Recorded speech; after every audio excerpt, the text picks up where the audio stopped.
Hi guys, just wanted to make a quick video. We did cover finding equations for lines on Friday in class, also showing off my newfound power to put myself in the corner of the screen, which is very exciting. And you guys can see my messy bedroom around me since our office is currently under construction and empty. But with that being said, I'm going to disappear myself because I don't really want to be here the whole time. Oh, but before I do, is that not a sweet cat shirt? Cool. So, finding equations for lines. Like I said, there are basically three levels of difficulty. We have the easy question, which is where we're basically given the two pieces we would need for our form of a line that we do know. So, find the equation for a line with an intercept of 0, 3 and a slope of, say, -2/7. This particular question, really straightforward. We were only taught one, well, we had the standard form, but one real form of a line that we're going to use a ton, and that's our slope-intercept form, and we've been given both the slope and that y-intercept. So we already have m is equal to -2/7, and our b, our y-intercept, is just 3. So we're good to go. We don't have to do any extra work. We can just plug and chug. Our equation is going to be -2/7x plus 3. The only comment I'll make about this particular easy question is I do see a lot of students write their equations of their lines like this, where it's not really clear where that x is. And this one in particular looks very much like it's in the denominator. Normally students do more of this, where they just sort of, maybe even lower, they just sort of put the x beside it, and it makes it look like the x is in the denominator. Just make sure it is very clear that your x is not in the denominator. It is being multiplied by that 2/7. You can even put it in the numerator. That's completely okay.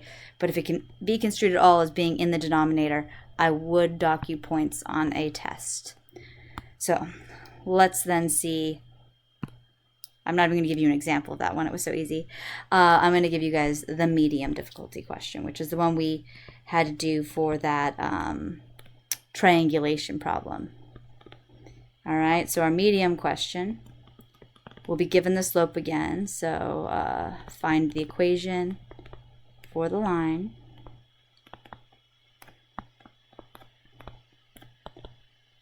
And we'll be told the slope with a slope of, let's say, -3. And passing through, let's just make up a random point. Let's say -2, 7. Apparently I like 2s and 7s a lot. They're the random numbers I come up with often. So we have our beautiful question, and we know our slope is -3. So we are have a pretty good start for our equation for our line, right? We still want to use our slope-intercept form. So we're going to go ahead and at least insert that -3 where we know it goes. The biggest issue here, this would be perfect, but we don't know what our intercept is. So that's where this point here is going to help us out. We have an x and a y that are a solution to this line.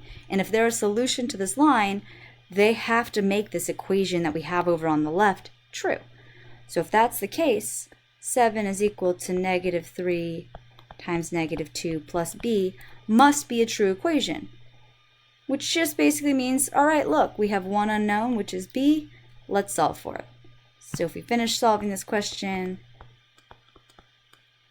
we can really quickly find out that our corresponding b is a 1. Now I can tell you what a lot of students do on an exam. As they get excited, they box this up, but that is not what we are going to do, because we are not being asked to find the intercept. We're being asked to find the equation for a line. So we're going to go back to this, and we're going to just finish it up. Y is equal to -3x, and we just found that b of 1. this is a line that has our slope of -3 and would pass through -2, 7. All right, so I'm going to give you one of those to try if you want. Might as well practice it one time. Oops. I have no idea what happened. Hopefully you guys didn't get lost. Let's do the same thing. Let's find the equation for a line.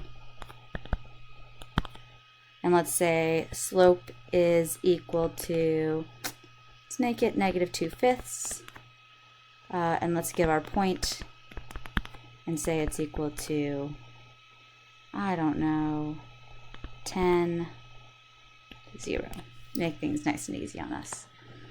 All right, so go forth, pause the video, take a moment, try this out on your own, see if you could do it. Okay, so you're back from pausing the video.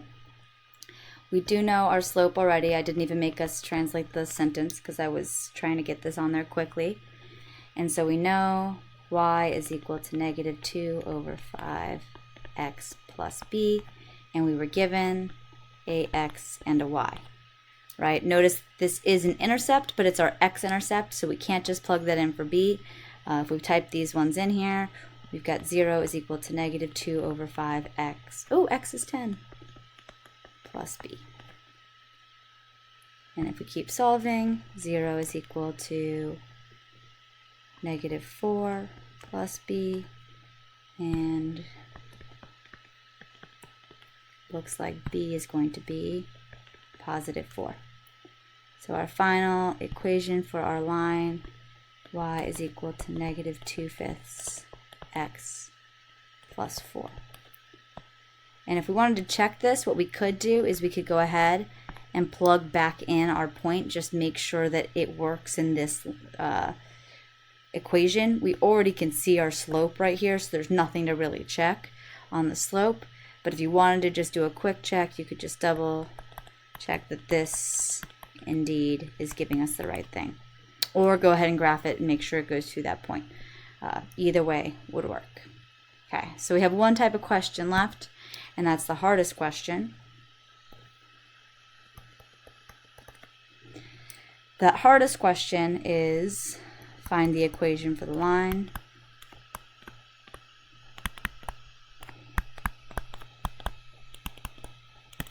Passing through the points. And then just any 2 points here. So let's do 1, 3, and -4, 8. Just making up things.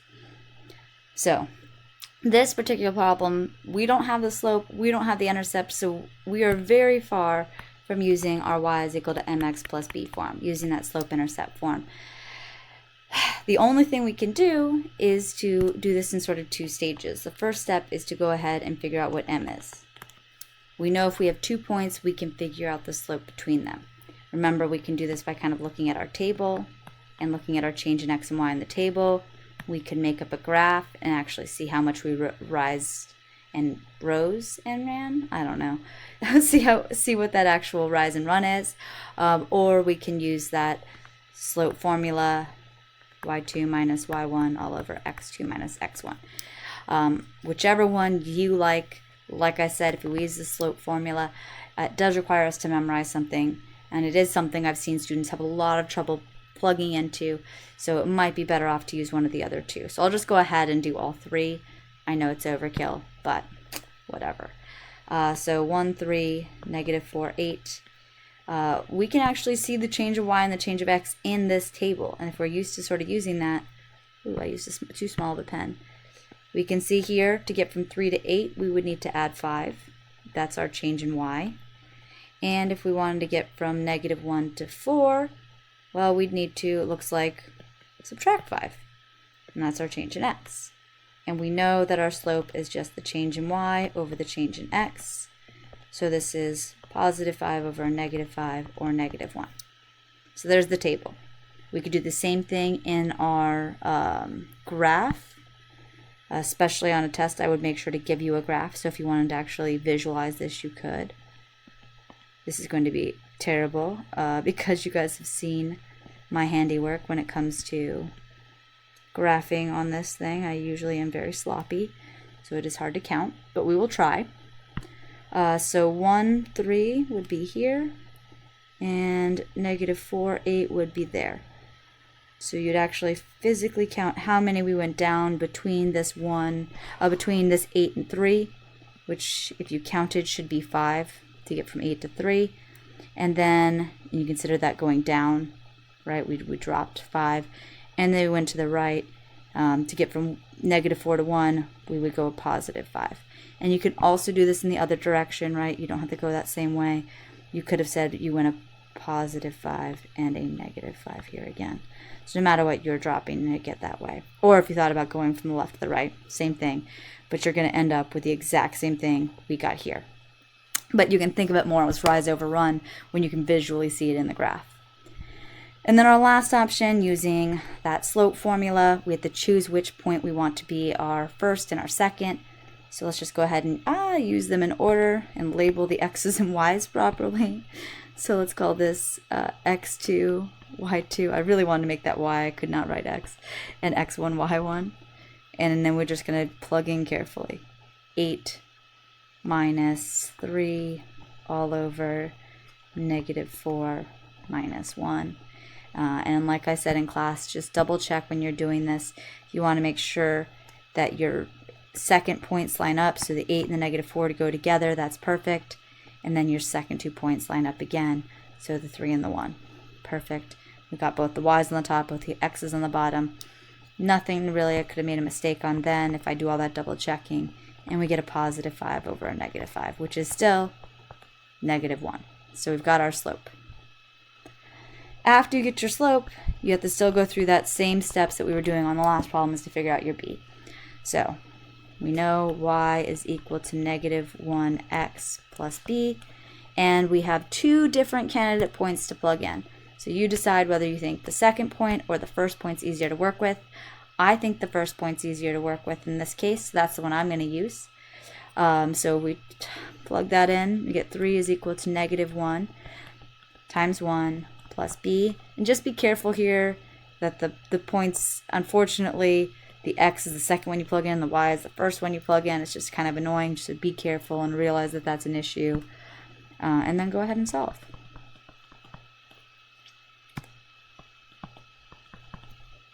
And we get 4 is equal to b. And now all we have to do is write our final answer. Y is equal to -x plus 4. If you kept the -1 on there, it's perfectly fine. So I'll give you one more of these to try on your own if you want. But we're running out of time, so it'll have to be quick. So I'm just going to go ahead and say, I'm not going to write all the rest of it. Let's say it passes through, I'm just making this up as I go, -3, 5, and 0, 7. We'll do that. So pause it if you want to try it on your own, and come back in a second. So if you did it on your own, first thing you should have done is found your slope. I'm just going to go ahead and use the formula because I'm running out of time on my free recording app. We'll call this x2, y2, and this x1, y1. Just keep them in order. So 7 minus 5 is my top. And then we'll have 0 minus a -3 on the bottom, which is going to be 2 over, a negative minus a negative is just going to be positive, so 2/3. And then the second step, we now know y is equal to 2/3 x plus b. If you were really clever here, you would have recognized that I gave you guys a y-intercept, so you didn't actually have to do any work. But if you were a little less clever, you probably would have plugged this in. But you would have been in good shape if you chose this one to plug in, which would have been the more clever one. Though this one wouldn't have been bad either, since 3 happens to be divisible by, 3 would have worked well with this 3 in the denominator. So you wouldn't have been in too much trouble. But I would have chose this one.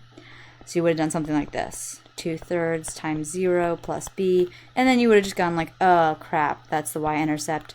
Why did I do all this work? But it's fine, because you got your answer. Y is equal to 2/3 x plus 7. So that's the hardest one you can possibly get. That will definitely be on the test. And I'm out of my 15 minutes.